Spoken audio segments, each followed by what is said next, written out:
Welcome to Horror Franchise Wednesday. Let's talk about Resident Evil Retribution, the fifth one. So, this one tells the story. This one was directed again by Paul W.S. Anderson, and this one tells the story about Alice fighting alongside a resistance movement to regain her freedom from an Umbrella Corporation testing facility. And that's basically about it. Simple plot, and this one came out in 2012, and I gotta say, honestly, this one is my favorite so far. I really enjoyed this one. So let's just get right into it. What are my negatives for this movie?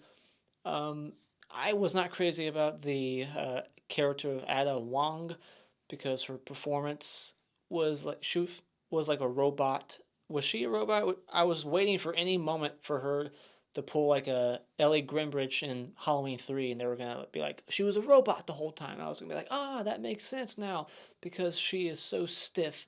I don't know if her character's supposed to be that way. Like she's just so badass. She's seen everything. Nothing phases her.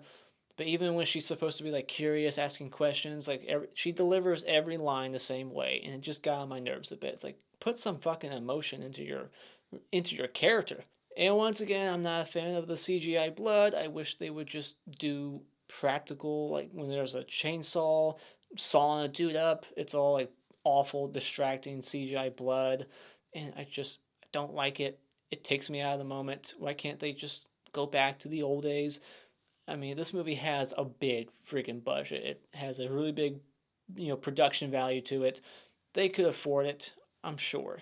So give us some gore. This whole franchise would be a lot better for it if they just threw in some gore sequences here and there. Show at least one person in each of these movies get ripped apart. You got a horde of zombies in all of them, and when someone is getting attacked, it just kind of cuts away, or we get some CGI mess like this. This is a nitpick that I have for almost every action movie ever made, and that is Stormtrooper aim, where the bad guys, they just can't hit anything to save their life. Where the person is like right in front of them, but because they're the main character, they can't die, they can't get shot. They somehow are shooting around them. It's like that scene in Pulp Fiction. It's like what? How did you shoot around them? How did you miss? They're right in front of you. It happened so many times in this movie. It was just kind of bugging me, so I have to point that out. And no Ali Larder in this movie or Spencer Locke. They're at the very end of part 4. This one picks up right after that, and they just completely drop off those characters, and they're like, we don't need you no more.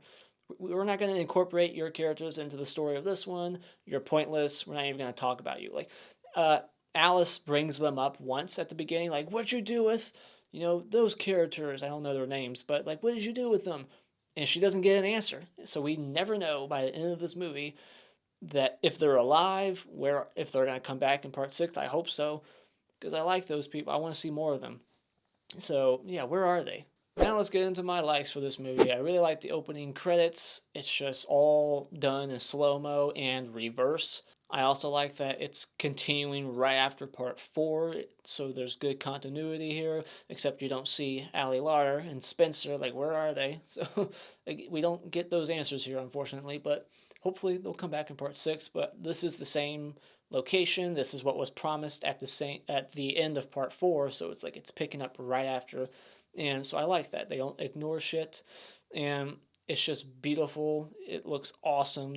I love the choice to play the opening credits over this action sequence done in slow-mo and reverse, and then after the credits are done, we get to see what we just saw going backwards go forward full speed. I like that they brought back Valentine from part 2. I asked in my part 3 review, where the hell was she? In part 3 and 4, she was never mentioned, I don't think.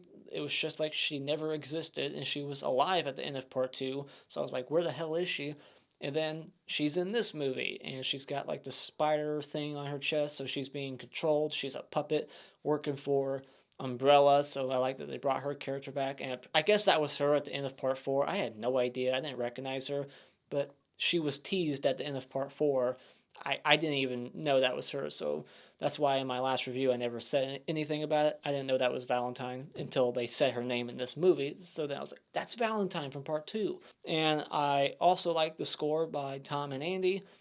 Again, I think they did the score for the other one, or one of them at least, and just knock it out of the park again. It's very energizing and fun, and just really sets the mood. And I really dug the soundtrack to the film. And they bring back the Axeman from part 3 or 4. I mean, the last one, part 4. But not only do we get one Axeman, we get two of them, and it's a badass scene. So I love them. They look awesome.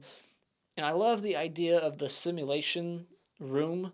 This whole movie takes place in this big ass facility of Umbrellas where they have simulation rooms. So we get to see multiple different locations being used. We get to see Alice in Moscow, in New York City, or Japan, like everywhere. And this movie, just like a lot of the other ones, is just nonstop action. It's all about the action sequences, and this one has some of the best in the series, and it's just nonstop. There's hardly any downtime in this movie. This probably has like the least amount of downtime. There's hardly any moments to breathe. Once shit just gets going, it doesn't stop. This one, it's shot beautifully. The sets I liked, and I was just like amazed by what I was seeing. I was like so shocked that I was like so into it. I wasn't expecting to like this movie as much as I did. I just appreciated how much like thought it seemed they put into the choreography of some of these fight scenes. You got a very long brawl between two separate groups of people at the same time towards the end, and then there's a badass scene with Alice in a hallway facing off like against zombies, and just the way that was shot and done, it was pretty cool. There was even some like cool car chases, and it's like very John Wick-esque with how that's done. Like she does some similar things that John Wick does. And I also like that they decided to make our main badass heroine Alice a mother in this one. She's more. It's kind of like what they did in Aliens, where they threw in Newt, and Ripley had to be not only a badass but also like a mother. We got that happening here with Becky. So I like that whole dynamic between her and her new daughter, and maybe that's her real daughter. I don't know. Like at this point, I don't know what's the real Alice and what's her real history. Was she always working for Umbrella? Is this really her daughter? Maybe we'll find out in part 6. And I also just really enjoyed how the movie wrapped up. It was just the end shot was just like a fist pump moment. Like, yeah, I can't wait for the next one. Just the way it's kind of similar to part 4, where it just pans out and we just see the chaos heading towards them. Except this one's much more bigger in scale than part 4. Instead of helicopters, in this one, it's a horde of zombies in DC. And it's just like, get ready for the next one. And I'm excited to see what they did in part 6. I haven't seen it yet, but hopefully they don't drop the ball, because it looked like they're promising a badass battle in DC, and there's like flying creatures and everything. It looks like it's going to be fun. So I hope part 6 doesn't let me down. But yeah, final thoughts. I had a blast with this one. Very quick paced and very fun. Well shot. Big production value. The only real weak acting in the movie that was noticeable to me was the Ada Wong character. I think that was her name, right? And I was kind of disappointed that some characters from part 4 didn't come back, but they do bring back a few other people from earlier in the series. That was surprising to see. And so yeah, it was just really fun. So I don't know what all the hate is with this franchise. It has a really low score on Rotten Tomatoes. Fuck them.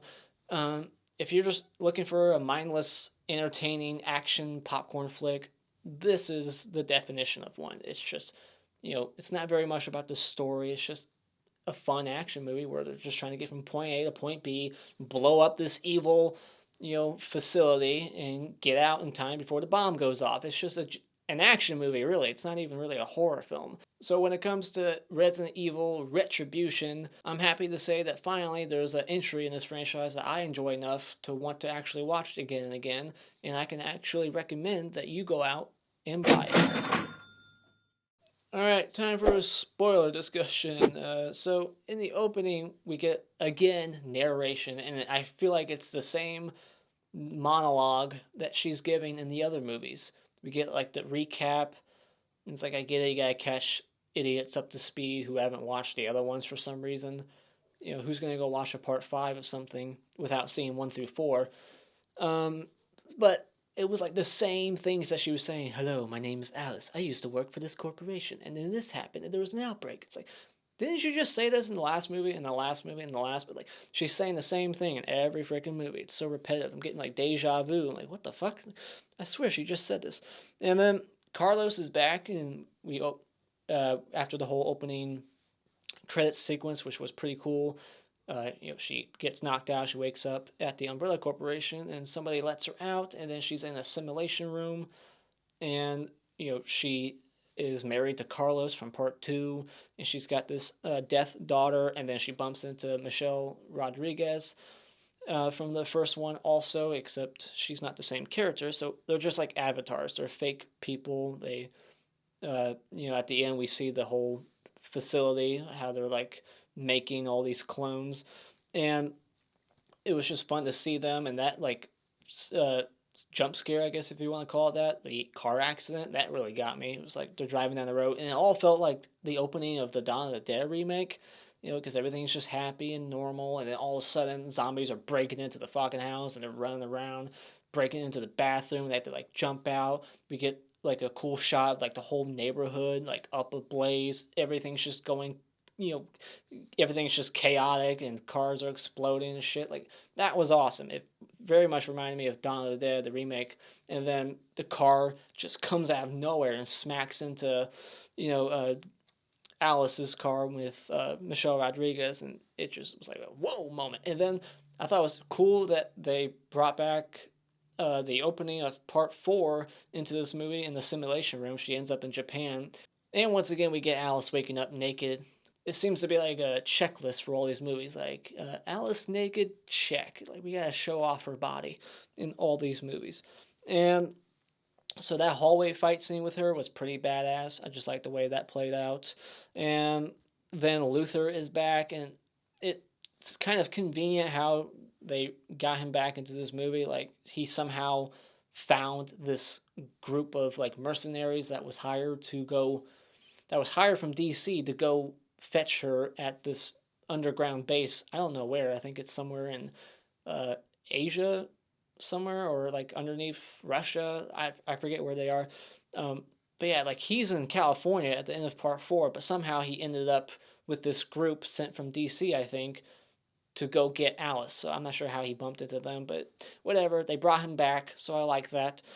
And so then we get the two Axemans from part three or four, whatever. They're all kind of blending in together at this point. So I thought that was awesome. That was a great scene, and just two of them fighting them at the same time, like axing the bus and shit, and then they blow up. And I was thinking they were gonna come back because they got shot like 100 times in the head, but then a simple car explosion blowing them back a few feet that killed them. Really? I thought they were gonna get back up. They should have. That shouldn't have killed them. So then we get these Russian zombies. They all look pretty cool, and one of them has like a chainsaw, and chainsaws the one dude, and it's a bunch of CGI blood. Like that could have been better. They didn't need to use CGI blood in that scene. And then the one creature from the first Resident Evil, I think it's supposed to be the same one, but it's much bigger and the brain's exposed. That creature's back in this one, and it looks again awesome. It's just throwing people around, but it could have been better if they actually, again, insert some gore, have that thing like fucking rip people apart. That's what I want to see. I mean, it does actually bite the one dude's head off, but it's like so far in the distance, and it's like not lit bright, so it's like in the shadows, so you barely see it, and it's again probably CGI. So again, I just wanted to see more carnage, practical effects in this movie. And then we get this very fun car chase sequence. All these Russian zombies on the back of like Jeeps shooting at them, cars blowing up left and right. It's just nonstop action, man. And we get some like John Wick shit here where she like opens up the door, slides around, has the guy on the motorcycle like hit the car door and fly over. This is before John Wick also. So maybe they stole that from here. So I'll give this movie some extra points for that. They did it first, but still just cool action choreography, the way it was all done, top notch. It was very fun. So Alice, I like that she actually got shot. She finally got shot. She's not perfect. Like they always seem to come out unscathed. They never land a shot on the main hero of the movie. But finally she got actually hit in the stomach, so I like that. And So then, for some reason, the big brain creature captures the little girl. Earlier, it's just smacking people left and right, just smacking them away. It's not trying to capture them, but for some reason, it captures the little girl. Just it's just a writing convenience. They need to get Alice to go rescue the girl now. Like, I get it, but it's like, what? Wouldn't naturally the creature just want to fucking like kill the kid, not capture it? Whatever. But I love when they like set up the explosions. We get to see like tsunamis take out the simulation of New York and Japan and this location, that like all like Moscow, and all the buildings just going up. It was like watching like 2012 or some like end of world movie, one of those genre films. The one mercenary dude, he gets shot like a bunch of times, falls down, and then like a gun just drops from the sky, and he like grabs it and starts shooting them again, and then they had to shoot him like a dozen more times to kill him. Like, was he on like fucking drugs? Like, what was he on that he had that much energy to get back up? Like, I was expecting them to say that he was like a supernatural, like he was super like Alice or something, but no, he's just on some kind of weird drug that makes him take 100 bullets before he finally dies. But where did that gun drop from? Did he like throw it up in the air and then walk around a corner pretending like he was giving up, and then he captured the gun? Like, it was up in the air for a while. Then I don't understand that scene at all. I had to like rewind it. It's like, did he throw a gun up? Like, where did that gun come from? I was so confused. So then no one seems cold in this movie in Russia winter. Like, they're like on top of the ocean. I don't know where they are exactly. They're on the ocean or a big lake or something, because there's ice underneath them. It's snowing. It's freezing out, and the one chick's wearing a dress, and the other chick's just wearing like a sleeveless shirt. And none of them are like chattering their teeth. They're not shivering. So they're on a movie set. It's not real.